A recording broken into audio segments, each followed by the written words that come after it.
Good afternoon. Welcome to this edition of Faith, Family, and Political Affairs. We want to come to you today to talk about, of course, an update on the Nolan Xavier Wells investigation. There has been sort of a new development around the audio tape. It has to do with the young woman who enhanced the audio tape to clarify a conversation that was going on in the background of the audio tape. Just to give a little recap for people who may be hearing about this for the first time, Nolan Xavier Wells was an 18-year-old who traveled to Horn Island, Mississippi, which is a barrier island where people go to for fun. He traveled there on July 4th with three of his friends. Nolan is African American, and these three friends are Caucasian. And those three friends would return that evening from the island alive and well, whereas young Nolan did not return, and his body would wash ashore on Horn Island on that Monday following the 4th of July weekend. Since then, the investigation into his untimely and somewhat suspicious death has drawn the attention of the nation.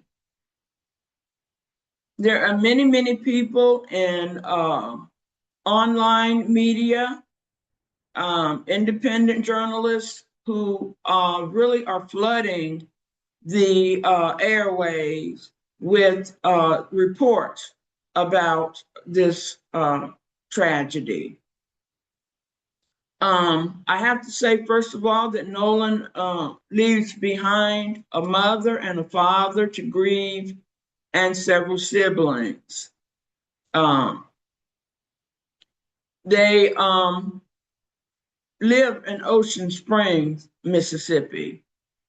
And of course, many of you, particularly if you're in the African American community, you know the history of Mississippi as far as suspicious deaths of African American men and then of African Americans just in general during and before the Civil Rights Movement.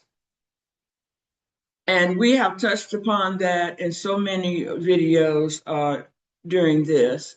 So please, we invite you to go back and look on our channel, Faith, Family, and Political Affairs YouTube channel, to get the full background of this case. Today, as I said, I really wanted to address the latest, and this is the death threats that many people associated with this investigation are getting. Unfortunately, the parents of Nolan Wells are receiving threats. Christine Wells Wansley, his mom, is a family medicine nurse practitioner who has received a number of negative complaints about her on her professional website. And it has been reported that these negative reviews have even turned into now a threat to her professional license. Of course, hers is a job that requires a level of professionalism and no doubt privacy. However, she did not ask to be in this very public tragedy. Her son's death has caused her and her husband to become advocates in trying to determine what happened to their son. And because of this advocacy, some people have said that they are race baiting, and some people have blamed them for not having made their son aware enough of his surroundings that he would go out like that with predominantly a white group of friends. So they have, instead of receiving the traditional and standard sympathy and empathy from the general public, they are receiving these kinds of negative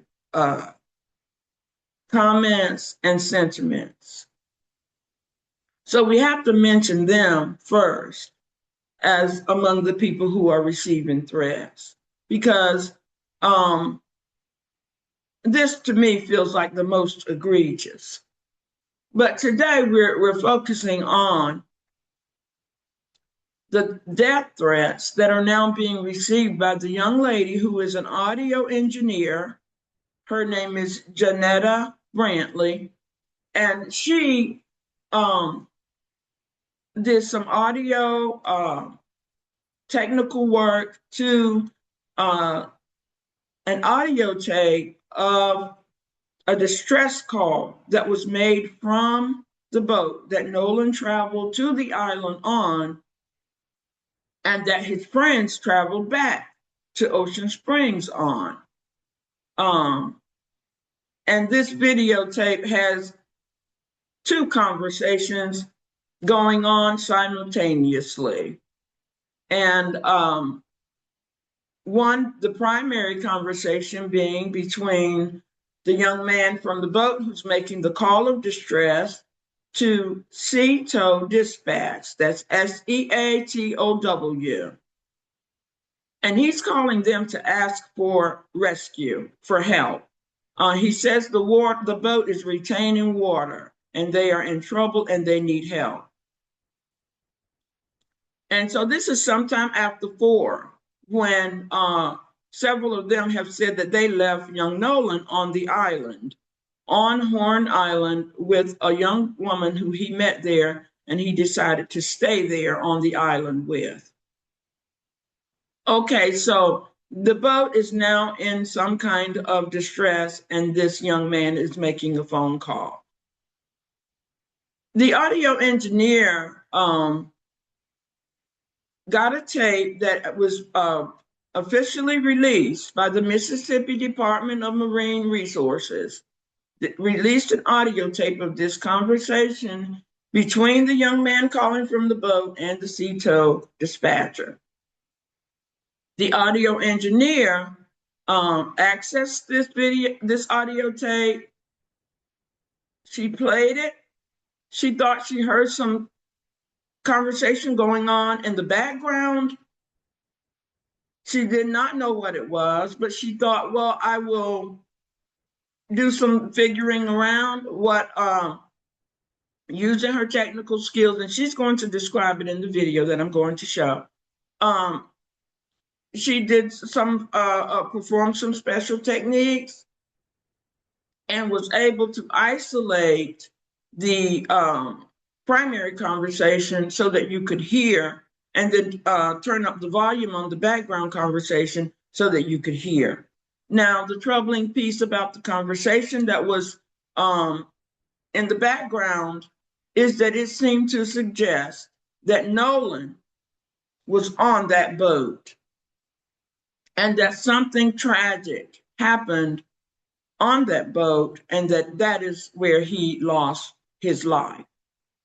Now, I'm going to play for you an interview with the crime investigator and TV investigator, Nancy Grace, who interviewed Miss Jeanetta Brantley on her show recently. And I'm going to share that video that interview with you so that you can hear it. And then I'll come back afterwards and just have a few words to say about the interview.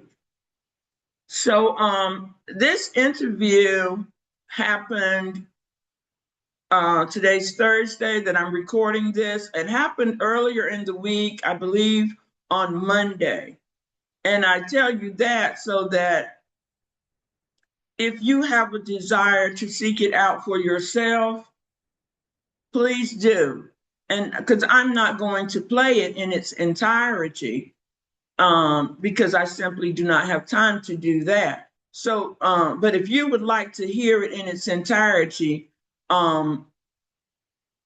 seek out Crime Stories with Nancy Grace on YouTube, and you should be able to find the entire interview, and then Nancy Grace's subsequent analysis with some of her legal experts about the authenticity audiotape that Ms. Brantley enhanced. So let's just listen in on this interview with Nancy Grace.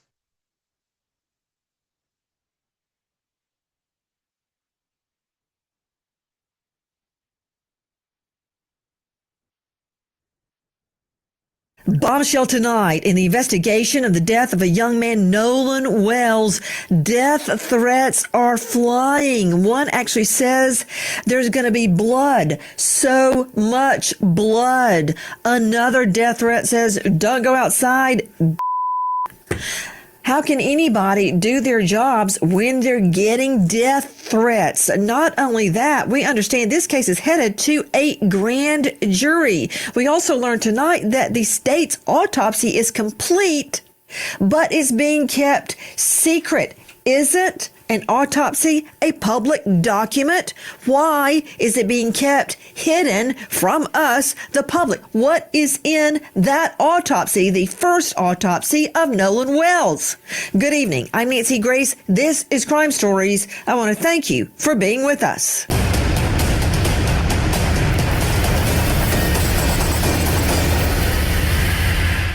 The young lady. Navan, the #1 rated business travel platform, lets your team book work travel in one place. Flights, hotels, cars. The young lady, Katie, that he was hanging out with. I saw a text message from her alluding to the fact that she never saw him get on that boat at all. They could have been saying, don't die or is it dead, referring to the bilge pump. Somebody would have seen something if there was a dramatic commotion like this occurring on that boat. I hope Nolan Wells died by accident. I'm not shutting down our Crime Stories investigation until I know.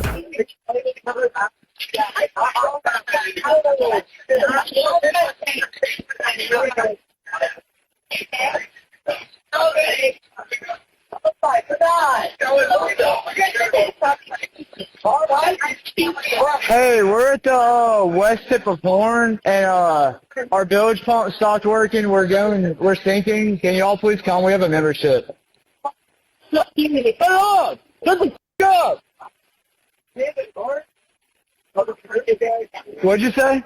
You know, if that sound is real, there's no getting away from that. And all this business about there's no connection, well, I listened to a good 40 seconds of CETO, S-E-A, second word T-O-W, on hold, listened to their music.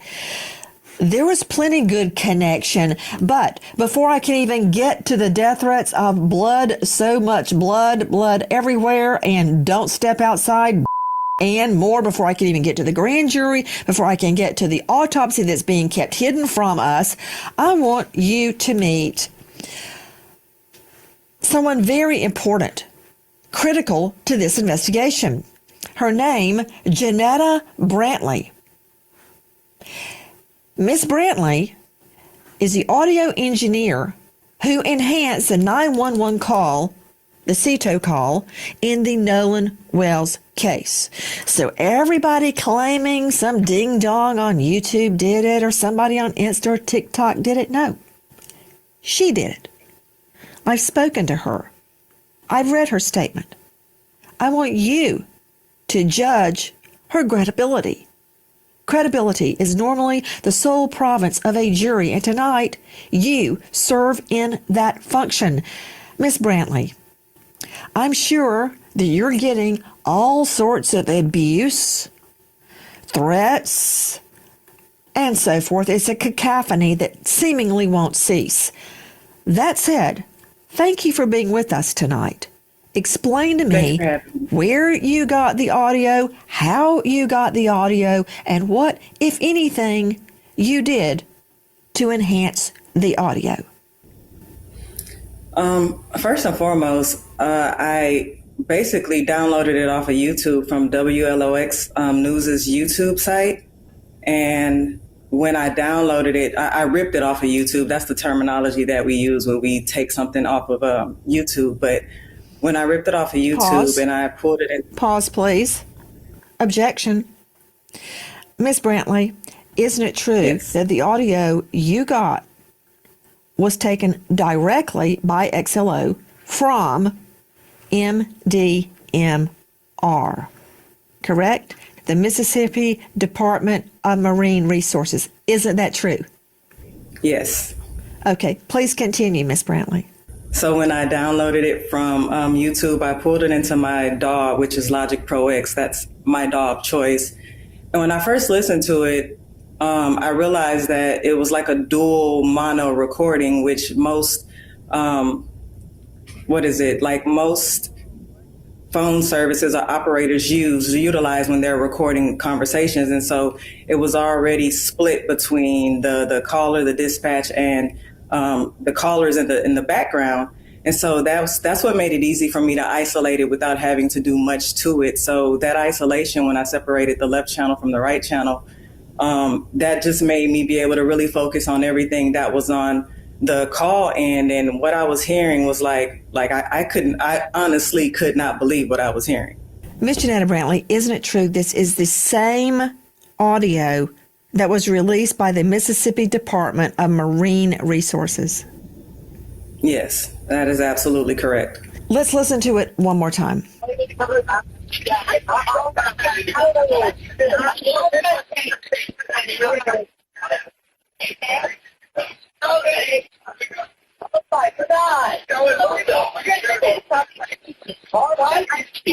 Hey, we're at the west tip of Horn, and our bilge pump stopped working. We're sinking. Can y'all please come? We have a membership. Hey, up! Shut the f*** up! What'd you say? It's coming up. We're just sinking. I don't know. We're going down now. I don't know the phone number. It's either. I think it's. Try that. Everybody was on this phone. I know we have a membership, guaranteed. I don't have the tag on here. It got ripped off.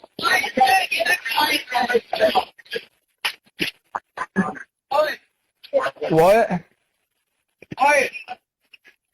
No, we do not need that.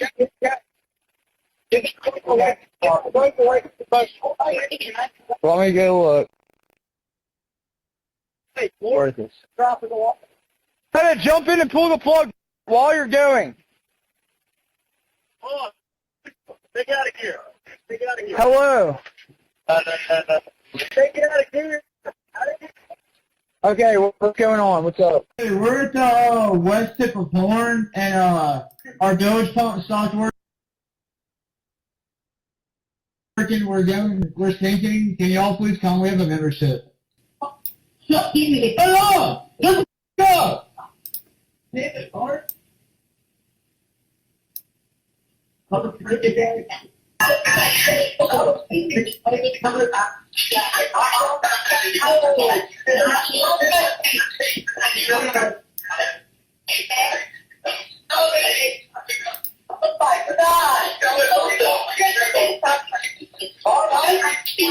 Hey, we're at the west tip of Horn, and our bilge pump stopped working. We're sinking. Can y'all please come? We have a membership. Hello! Let's go! David Bart? David Bart?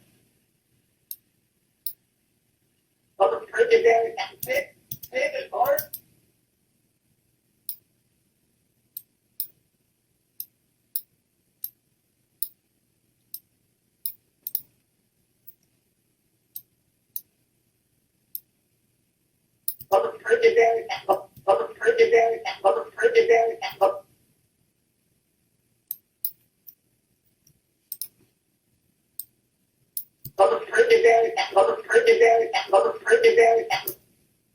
Back. Are you looking to invest in real estate? NewFi Lending helps first-time and experienced investors with our unique loan options.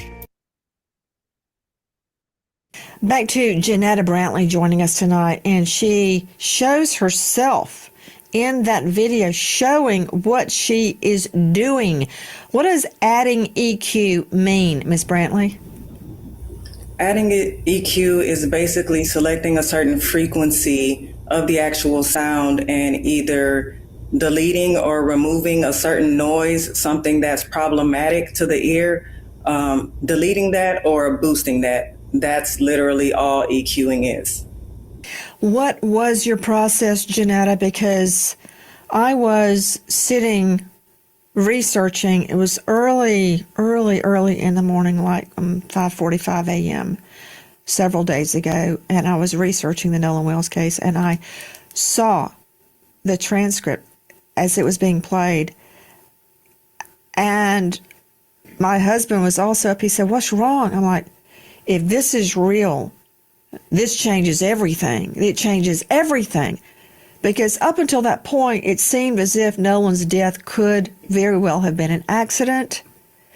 If this is real, it changes everything. It's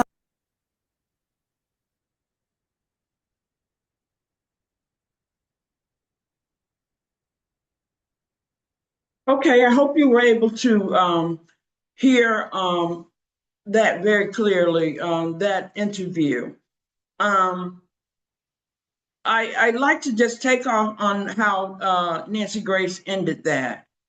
She made a point. She says that if that conversation that you could hear in the background, if that is authentic, then this changes everything. Now, since this audio tape, the enhanced version, has been released by Ms. Brantley, there have been some questions as to its authenticity. And some people have questioned whether or not she doctored the video and the audio in any way, as if she might have added on some of the conversation that you hear in the background. Now, audio engineering, from my understanding, and I did a little research on it, is an honest profession, and it's very often used in the film industry. It's basically clearing up sound on audio, clarifying it when there's background noise or something that disturbs it and makes it hard for people to hear what is actually supposed to be being taped. Now, in addition to the film industry, law enforcement uses this kind of these kinds of technical tools also. So it is not as if Miss Brantley comes out of nowhere. She is one in many in that profession. And I have to say that many of the platforms on social media are circulating her video and are discussing this background conversation. And I say that, I add on the Don Lemon show because Don Lemon was the first show that I saw Miss Brantley on, and he introduced her when she initially came out with her video, with her audio. And that she did just like she did with Nancy Grace. She explained her technique with Nancy Grace. Of course, she showed herself at her tools at her desk, doing performing the techniques.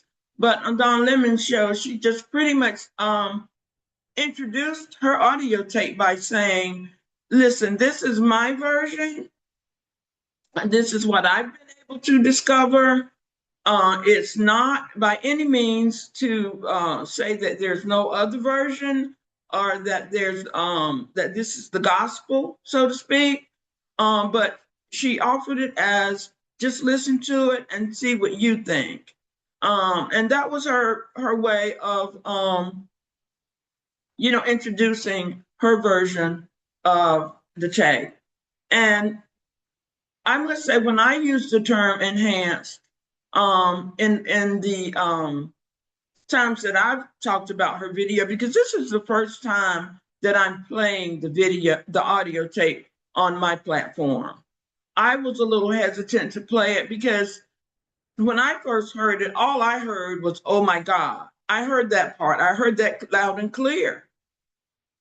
And I heard the audio tape that was released from the Mississippi Department of Marine Resources. And I heard, oh my God.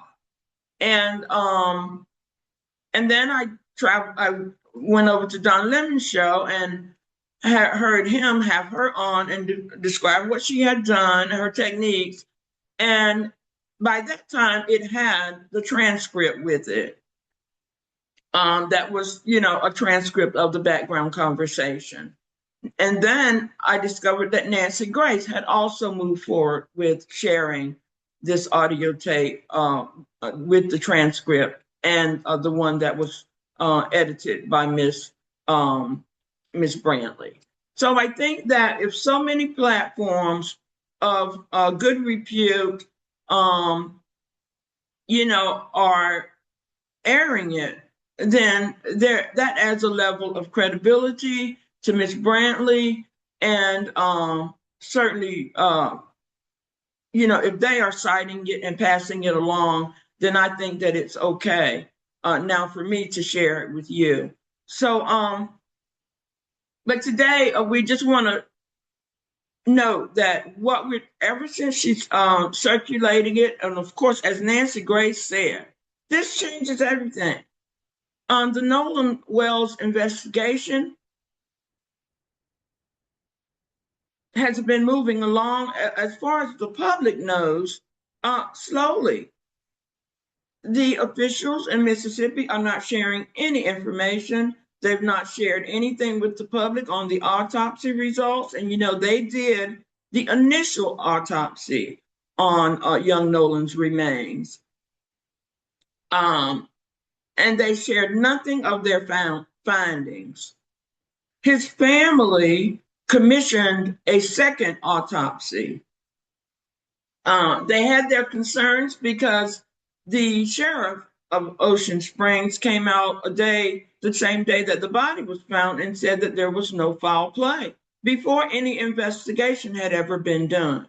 So from that point, the family has said that they have wanted to do their own autopsy, and as much as possible, their own bit of investigating into or advocacy as they try to discover what happened to their son.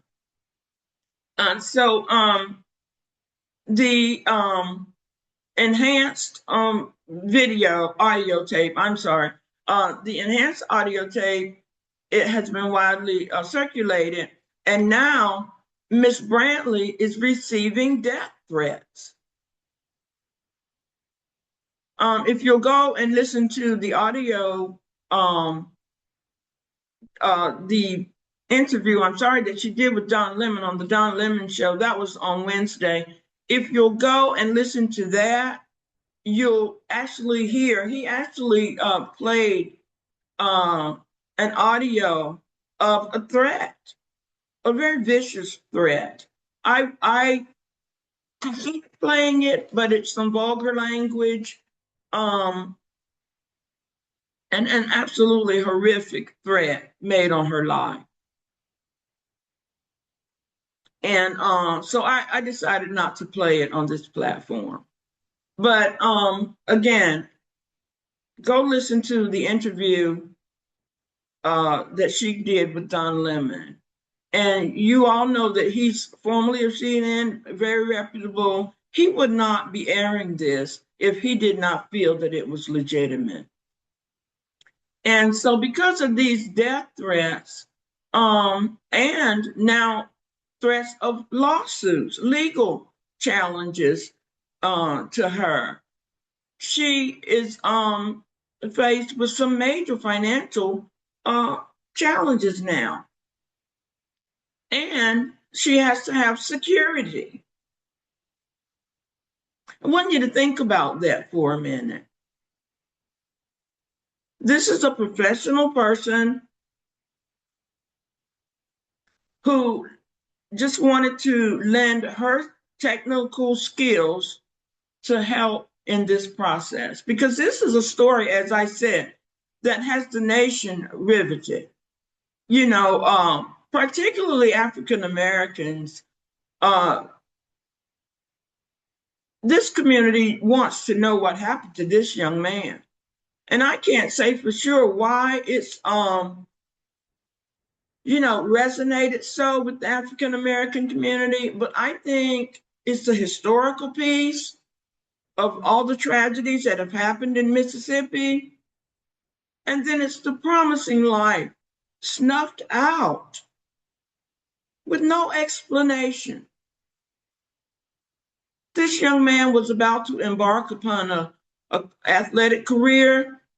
He had aspirations to play professional football, and according to all accounts, he was doing incredibly well on working toward that goal.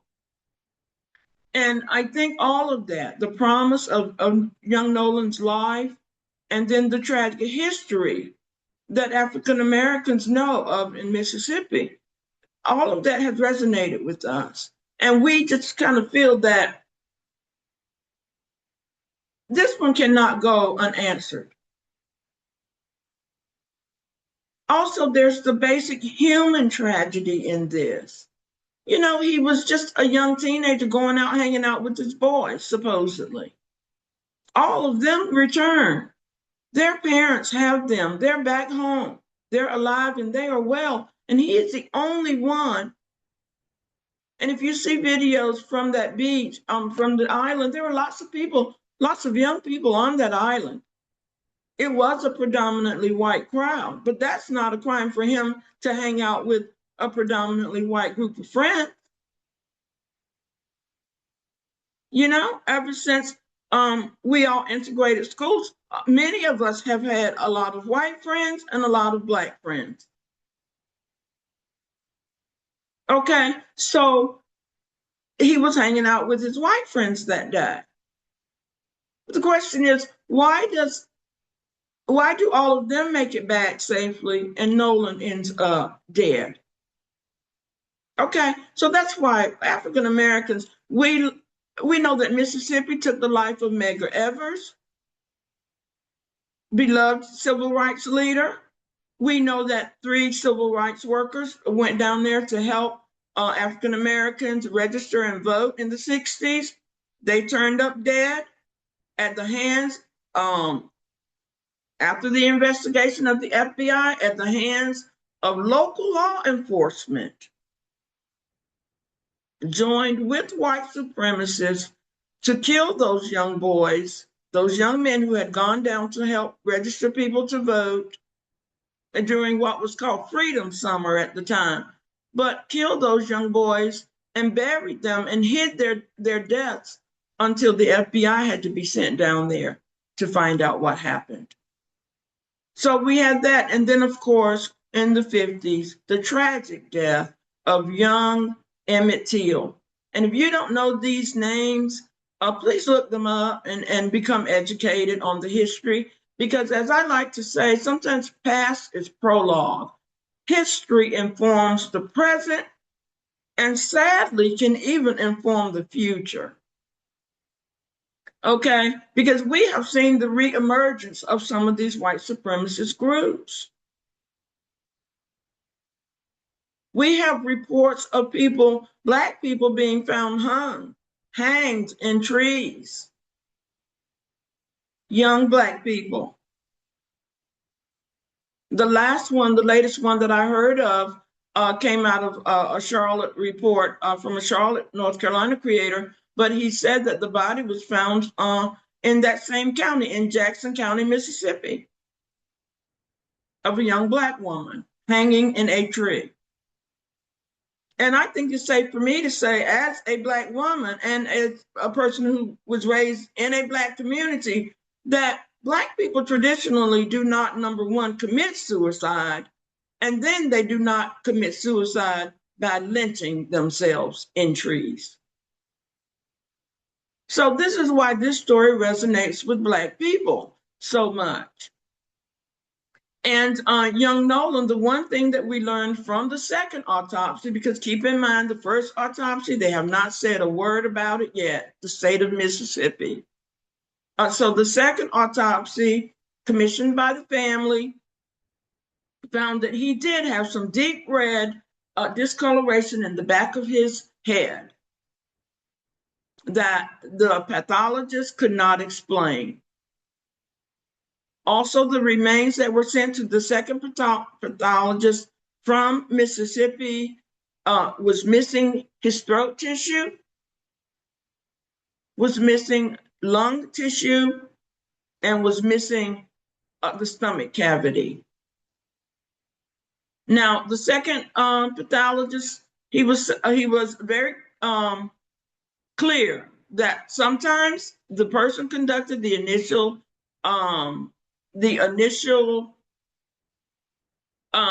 autopsy may decide to do so for reasons that are legitimate.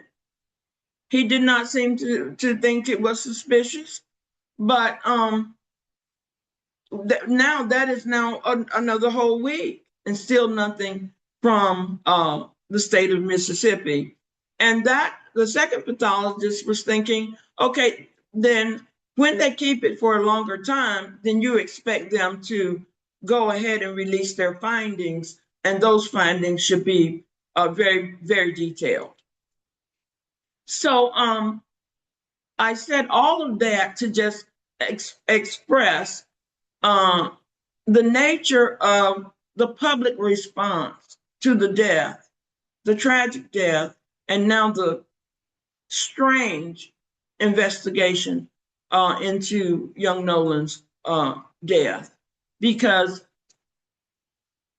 some people are comfortably using the word cover up. And Nancy Grace even said that the autopsy document is usually public record.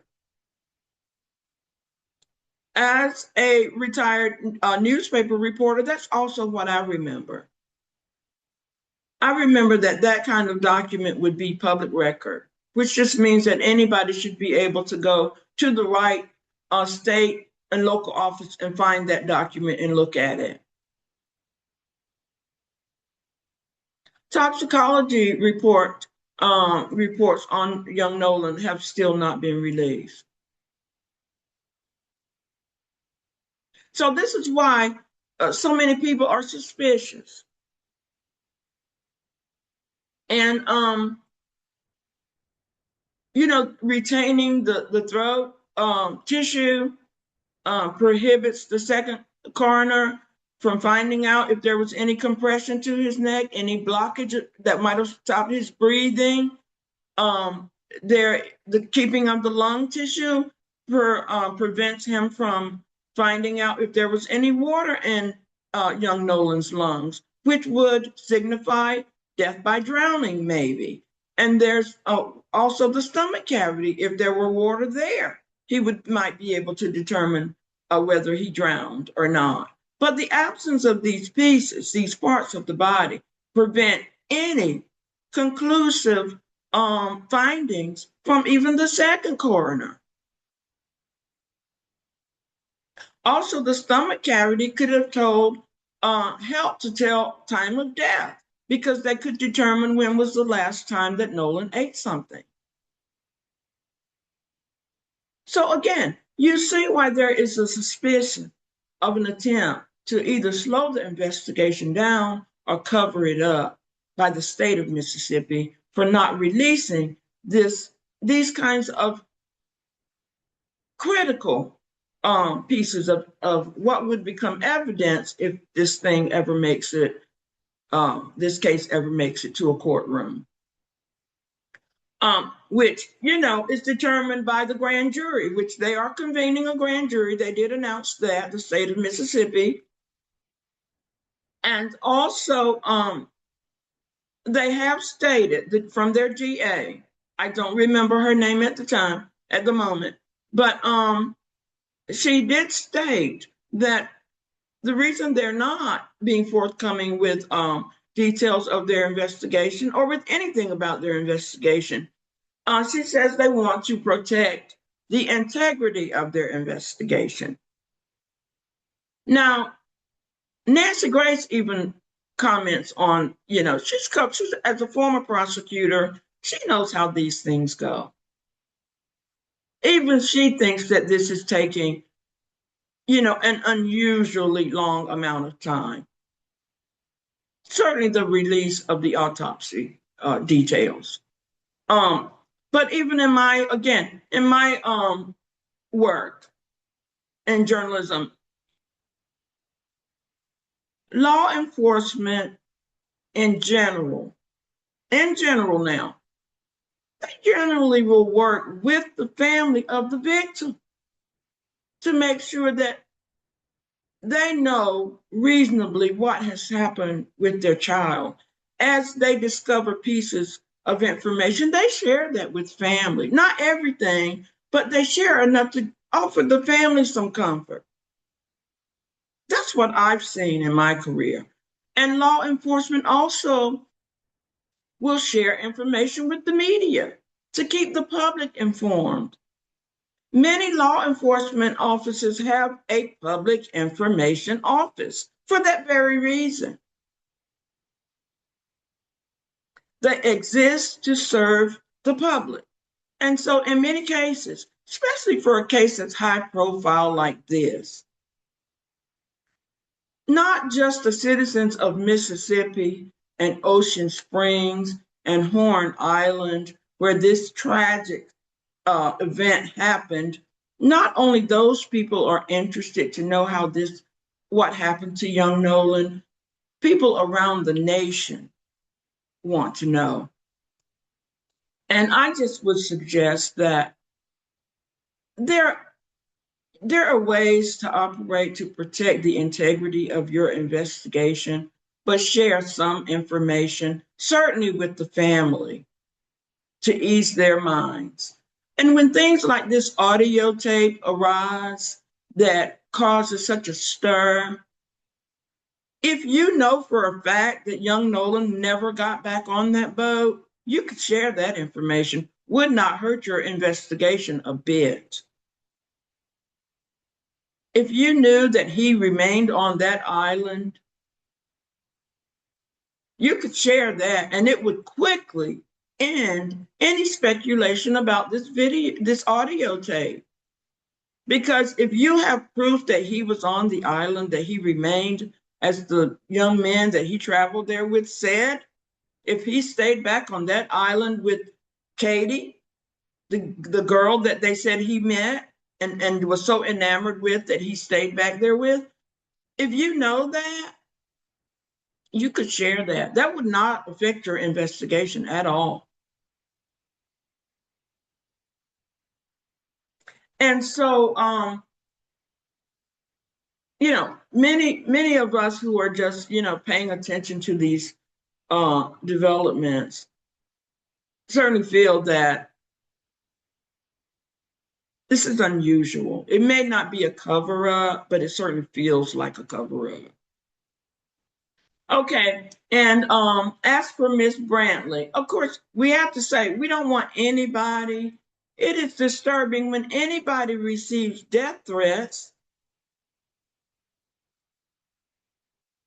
But if you heard the vicious nature of the threat against Miss Brantley,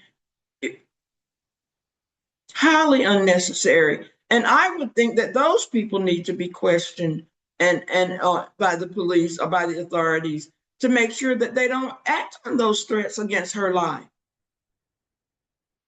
She's married, she has family who also feel threatened by this. And imagine, just because you want to, you're curious, or you're drawn to this case like so many other people are, and you're trying to offer your level of expertise to help sort things out, and then to be getting death threats. Never mind the fact that these people also delved into her past to try to smear her name. She has had some confrontations, legal problems in the past, 20 some years ago, but today she is an audio engineer whose work, whose enhanced audio tape has some very smart legal people trusting the authentic nature of it. So much so that they're citing it and sharing it with their audiences. So keep in mind the latest developments in the investigation of young Nolan's case, and follow. I just would urge you to follow Nancy Grace's coverage because she is so detailed, and she's open to whomever can help illuminate this case. So, and you know, I preach behind Don Lemon. So those are two sources. You know, Joy Ann Reid, her show, she also is following this case very closely.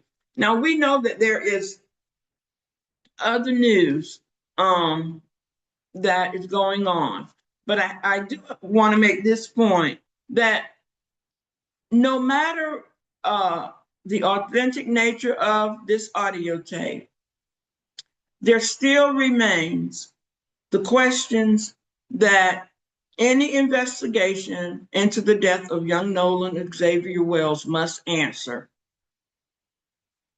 These questions exist even before that audio tape emerged, okay? And I make a point of noting those. Number one, Katie. Katie is the young woman who Nolan's friend said he met on the island, he stayed back on the island with. Even after they begged him, implored him to leave and go back with them, he wanted to stay back with Katie. And he wanted to stay back on the island with Katie so badly that he did not get his phone from them, which he had left his phone on the boat because they were all going to be in the water. And his phone was on the boat, but he was so enamored with Katie that he did not ask for his phone back, according to his friends. So that's one problem, one question that has to be answered.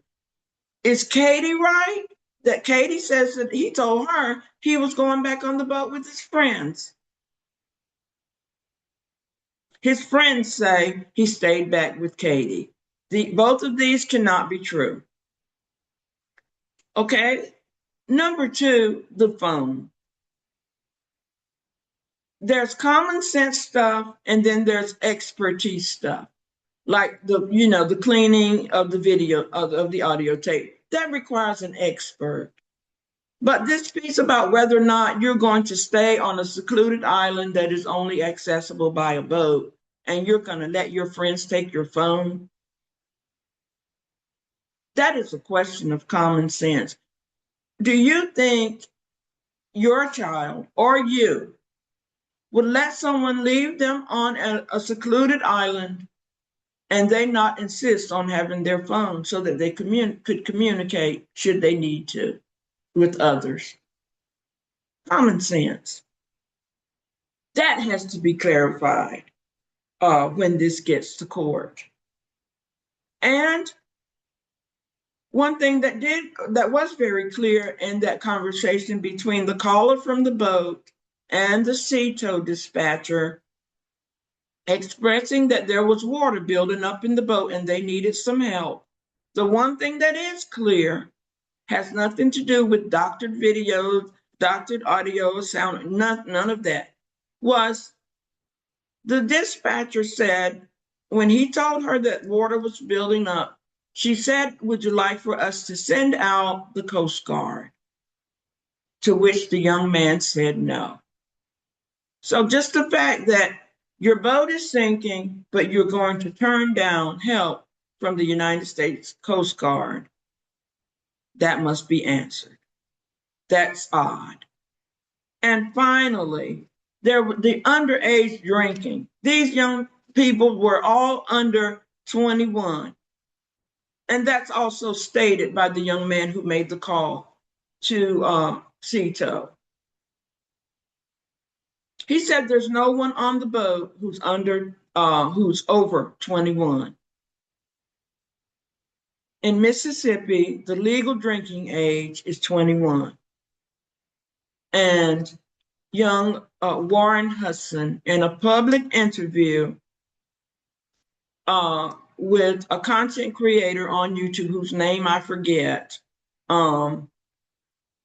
he used to be law enforcement, but is no longer law enforcement. But he interviewed two of the young men on the island who say that they are Nolan's best friends. Warren Hudson was one, and Trayston Shepard was the other. But Warren Hudson said in that interview, "Oh, we were all drinking that day. We were drinking all day." Why was there so much underage drinking by young people who were operating a boat on what had to be one of the busiest weekends of the summer, the 4th of July weekend? Okay, so these are just questions that must be answered, whether the audio tape is proven to be authentic or not. There are still some very questionable, very problematic facts in this case. So we urge you to keep your eyes on the Nolan Wells investigation. There are two things that I just want to hit very quickly upon. Because, as I said, there is other news. In Guilford County, North Carolina, the Board of Elections there voted recently 4-1 to stop access to early voting on university campuses. Now, I went to college in Guilford County, earned my bachelor's at the University of North Carolina at Greensboro, back in the dark ages. But Guilford County at that time was a very progressive county, so I'm very shocked that they would make this kind of move. But they voted 4-1 to deny early voting on these campuses. Now, many young people on college campuses, there's also historically Black University, North Carolina A&T, that is affected by this decision. There's Guilford College there, and there's another college, I believe Bennett College is also there, but Bennett is private. So I don't know if this affects Bennett or not. But certainly UNCG and North Carolina A&T are affected. Many people are saying that this is an attempt to diminish the youth vote, because, as you know, young people tend to vote Democratic. And we know that in the upcoming elections, the Republicans are fearful that they may not emerge victorious in many races. And so we've documented that in so many videos, this attempt as far up as the Trump regime are making all kinds of moves to affect the November midterm elections. And this attempt to curtail access to voting for young people is a part of that. Because young people who are on college campuses sometimes that's not their permanent residence, okay? So they don't know where they're going to be November 4th. They may be at home. And so it's just much easier for them to go ahead and do early voting. And that's one thing they can check off their list of things to do. And particularly if they can do it right on their campus. They're there every day. They generally would set apart a space or a building or something where they can go and cast their votes and be done with it. So this was a very easy way for college students who are generally in a town, sometimes without transportation, they're away from home, and it just makes it easy for them if they can vote on their campus and if they can vote early. So, as a former North Carolina resident, I just was moved by this piece, and I just felt that I wanted to share this information with people who are in North Carolina, because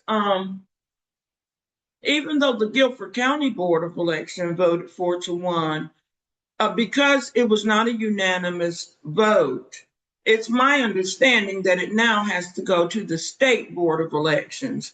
So there's still time, if you're in that state and in that county, for you to make your voice known. Hey, we would like to keep early voting in place for our college students. And so the State Board of Elections could overturn this decision, primarily because it was not a unanimous vote. Again, it was 4-1. So if you make a call to your State Board of Elections, they could prevent this from playing out this way. And the young people would be able to vote as they have in the past. So I wanted to mention that. And then this morning, I stumbled across a very important meeting on YouTube of the Black Women's Roundtable. And I just wanted to make note of some of the issues. It was the 10th annual Black Women's Roundtable. And I just wanted to make note of several of the topics that they addressed. And particularly this political involvement of Black women. And then the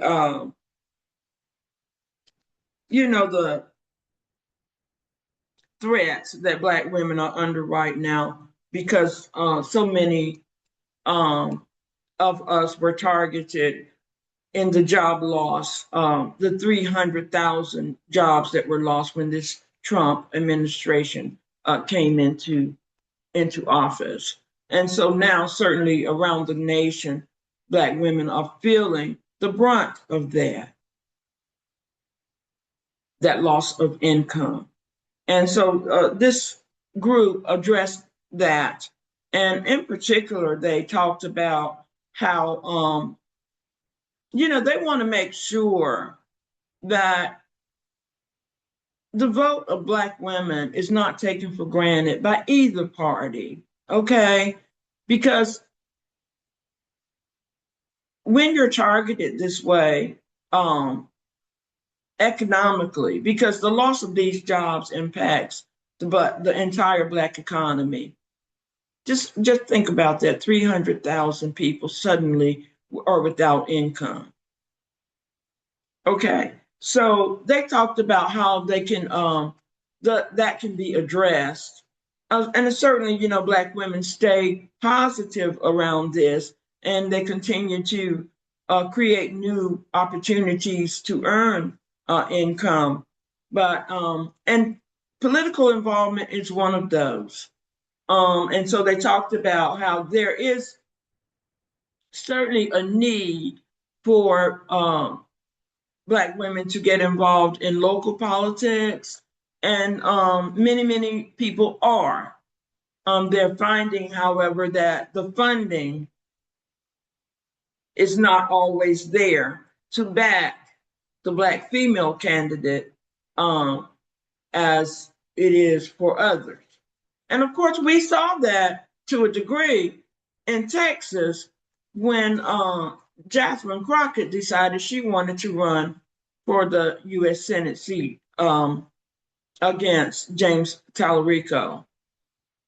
And we won't get into the details of that because that's been sort of resolved. I mean, he's moving forward and seems to be doing pretty well thus far. But there was some issue, and even though her name was had the higher national recognition than his, because he had pretty much operated in the state of Texas and was not well known around the nation, not like she was after having supported Kamala Harris and advocated for her around the country during her presidential run. The name Jasmine Crockett had almost become a household name. But even with that, she wasn't able to raise the money that Tallarico has been able to raise. So these women addressed that among other topics. Again, like I said, the need to create and discover and find new opportunities to use their skills and talents. And I just wanted to name a few of these women so that you can look them up online and you can touch bases with them if you want to take part in supporting any of their efforts. They also work very hard on with Black Voters Matter. I'm sorry. They're also working hard on the voting campaigns along with Black Voters Matter to make sure that the voting turnout is massive for the November midterms. But I just wanted to give a shout out to some of those women who participated this morning. And on my Facebook page and on my Instagram page, I'm going to share their video this morning. Melanie Campbell was the lead on this event. And Beth Link was moderator. There was also Karen Finney and Stephanie Brown Jones, Fatima Graves, and Dr. Stacy Grant.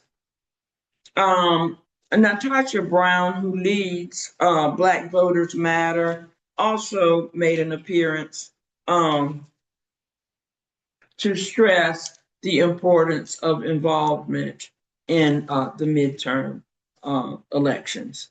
So I just want to thank you for tuning in today. I know there was a lot to cover, but as I said before, the Nolan Wells investigation remains a priority for Faith, Family, and Political Affairs. We want justice for Nolan. We want his family, his mother and his father and his siblings to be able to take some comfort in knowing what happened to him. And we do not want the tragic loss of his life to go unanswered and unanswered for. We'd like to know what happened to him. And we'd like, if there was any misdeed, deliberate or by accident, we would like for those people to be held accountable. So I want to thank you for tuning in today to this edition of Faith, Family, and Political Affairs.